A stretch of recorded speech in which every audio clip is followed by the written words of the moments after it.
ริงๆก่อนนั้นก็พยายามจะหาเหมือนลองนั่งสมาธิดูไหมลองฟังธรรมบรรยายลองอ่านเกี่ยวกับธรรมะค่ะแต่ว่ามันก็เหมือนมันก็ได้แป๊บนึงแล้วมันก็พลังมันก็หายไปสำหรับชูเองจะเป็นคนที่ค่อนข้างแบบโหยมันมีอะไรในหัวเยอะมีแบบโดนเรียกว่าแบบ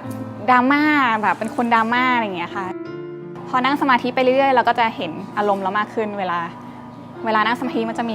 ความคิดที่มันแล่นเข้ามาเยอะเราก็จะเห็นอารมณ์เรามากขึ้นนะคะเราจะแบบรู้ว่าเริ่มจะโกรธอีกแล้วแต่ว่าก็คือมันไม่ได้แบบ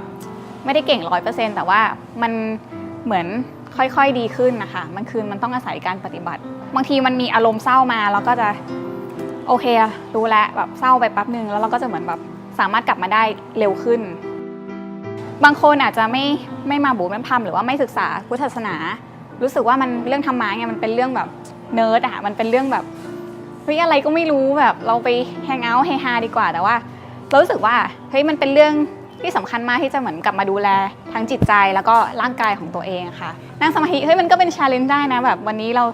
เจออะไรเราสามารถนั่งได้นานแค่ไหนเราจะแบบออกก่อนหรือเปล่าอะไรอย่างเงี้ยค่ะ